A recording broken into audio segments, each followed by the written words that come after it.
Are you productive or you're just busy?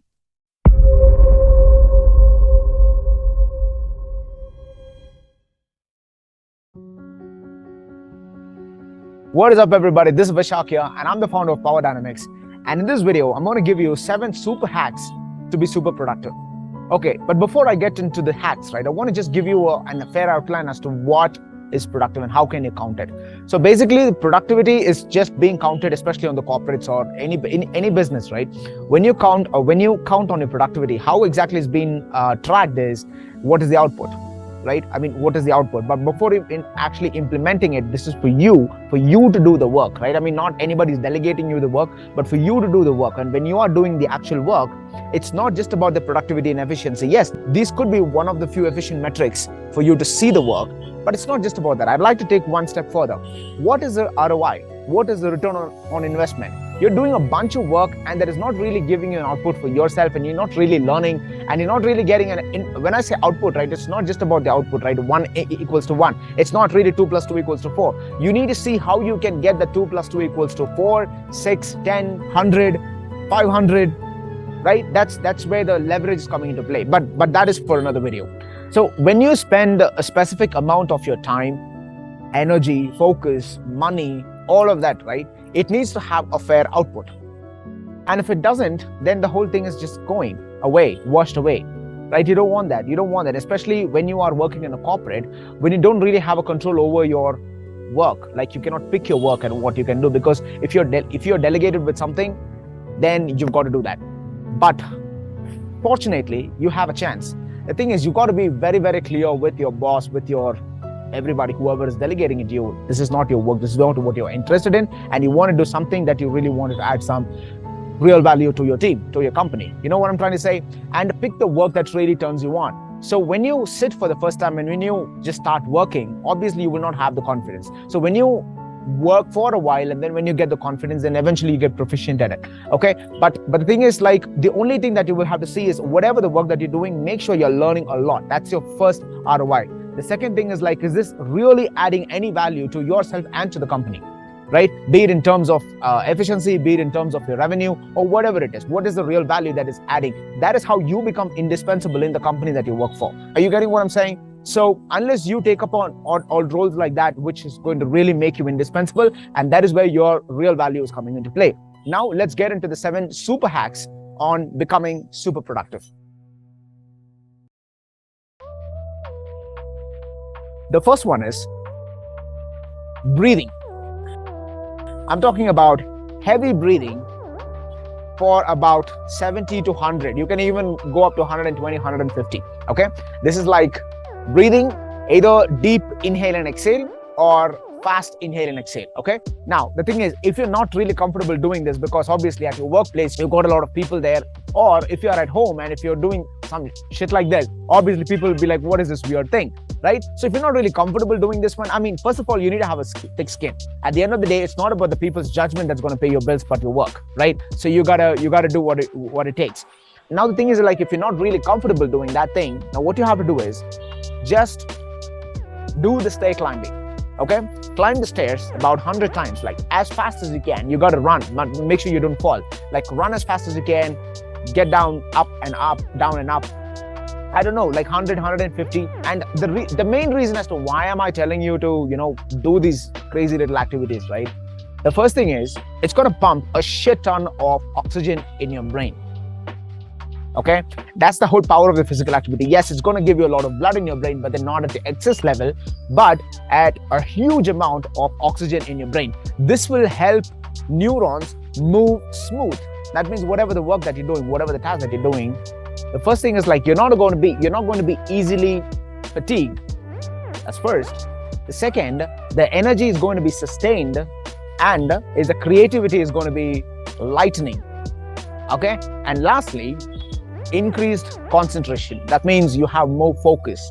Again, if you are at work, at your workspace, if you're working for a company in the corporate, the problem is that you might be called on for something, like your friends might call you for a coffee and shit like that, or you'll be called out for a meeting or anything that can come and interrupt your entire duration of your work. Okay, so in that case, maybe you can place a D&D on your desk So people will just come and they won't bother you, and you got to be in a deep flow. Okay, the reason as to why I'm making you this video is like you have to get into a flow state to get the maximum potential of your work, and that is exactly why I'm doing this video. Okay, now that's the first thing. So when you get that increased focus, which brings me to the second one, the focus. For you to get the real focus in your work for a sustained period of time. Now I'm going to tell you what is that period of time. Okay, now for you to get your sustained period of focus, what you need is your surroundings. Okay, so your surroundings has to be 110% comfortable. That means you need to have a water bottle next to you, and whatever the switches that you need for your work to be smoother. I'm talking about, the laptop charger or the computer charger, or for your light, for your fan, for your AC, for everything. It has to be like this. You should not turn, you should not go around and come back. The flow is broken when you do that. And then comes your phone. You have to put your phone on airplane mode, not on DND, not on silent, not on vibrate, but airplane mode. Okay. Then you need to place your phone upside down, face down your phone. The idea behind all of these things is just to avoid all the distractions so that you are feeding the focus. And then now we are getting into the work, right? Make sure that for a sustained period of time, you are doing one task and not all together. Like not really all together. You don't want to do that. So you have to be focused on one thing and try to avoid multitasking at all costs. And that is how you put your entire focus into one particular task. And that's how you get into the flow state. Okay, which brings me to the third hack, deep work. So for you to get into that deep work, concentration, you need to put your attention into one single spot for some time. And that sometimes is just a variable for all of us. I can get into a flow state with 10 minutes of intense focus, but for you, it might take some time. For others, it might take like 3 minutes, 10 minutes, 15 minutes, 1 hour. I don't know. How will you know when you are in a flow state? You will naturally get high. Okay, the hormones will be lightening up in your mind, and you will just get high with your work, and you just feel like you don't need anything. You're not thirsty, you're not hungry, the time doesn't exist. It's just you and work, and then bam, that's it.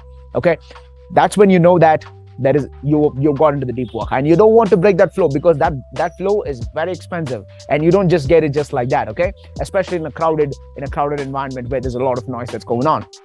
So when you get put into that level of focus, right, this bell curve. So just think about this particular middle section, and that is where you get this bell curve. So I'm talking on a duration of 90 minutes, which I'll be covering in a while.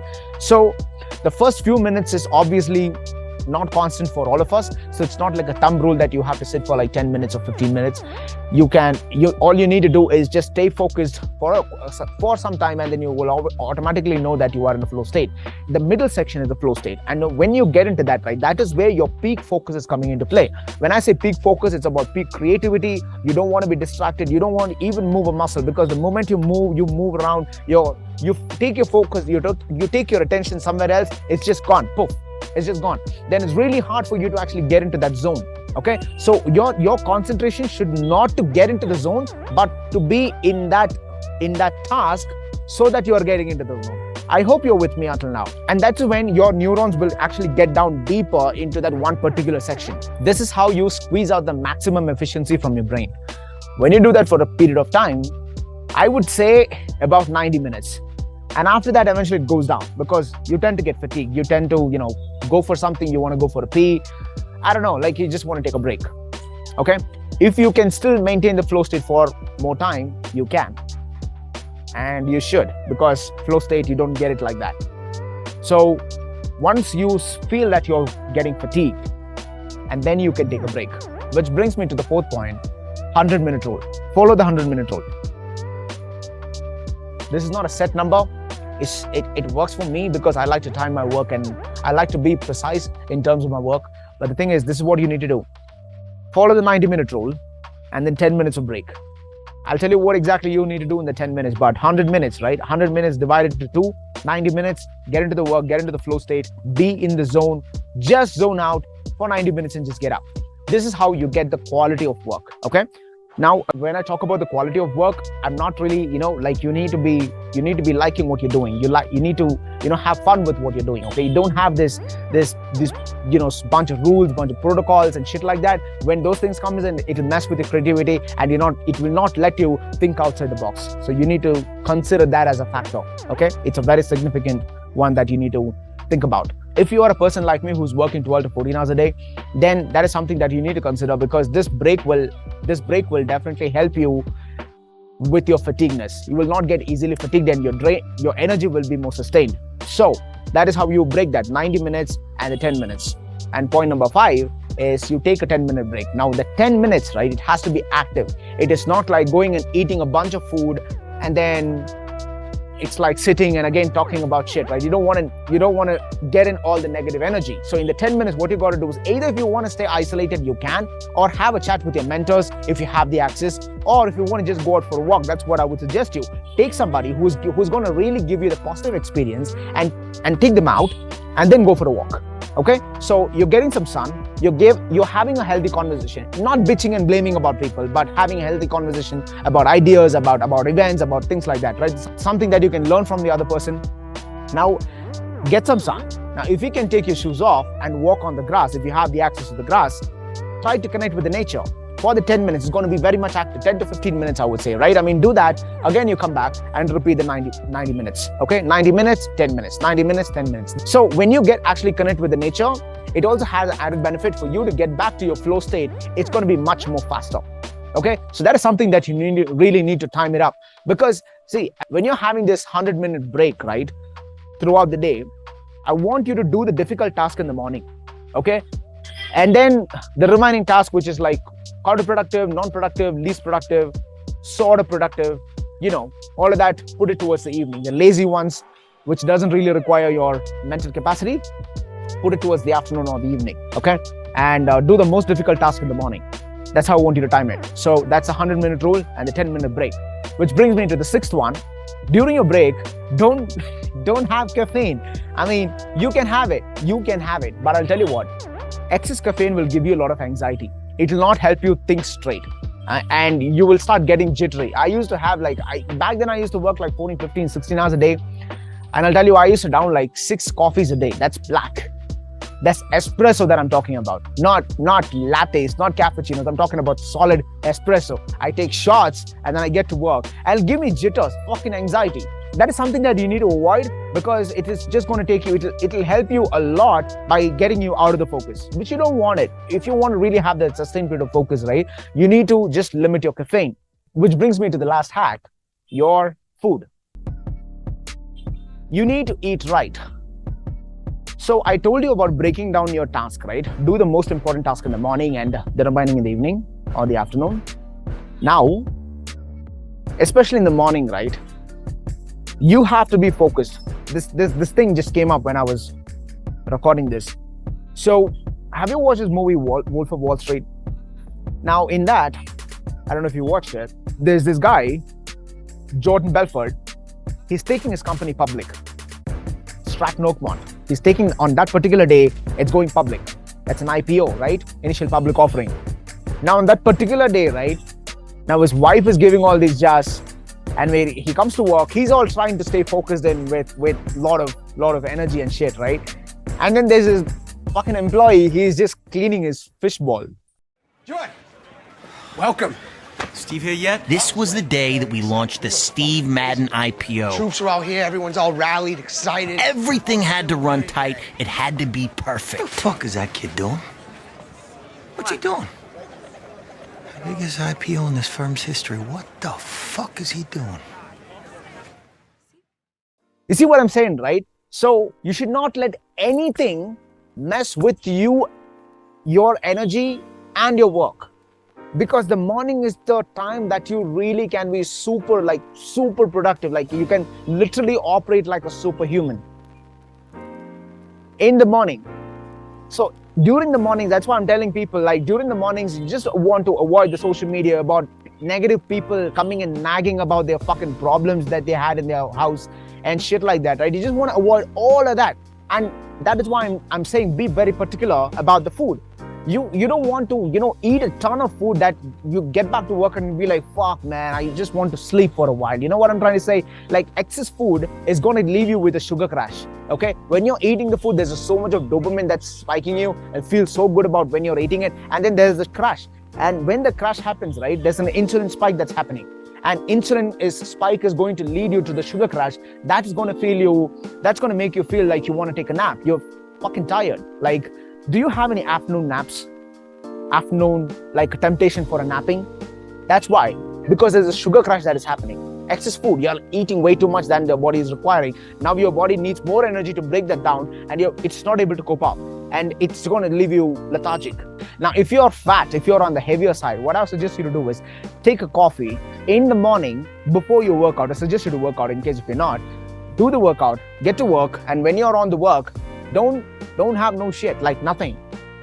Just sit there and your body will say, oh, I'm hungry, I'm starving and all that, right? I mean, it's just about your mind is playing tricks. You've got a lot of food in you that you have eaten for the entire years. So this is for if you're fat. If you're not really fat, I'm telling you, take high protein food.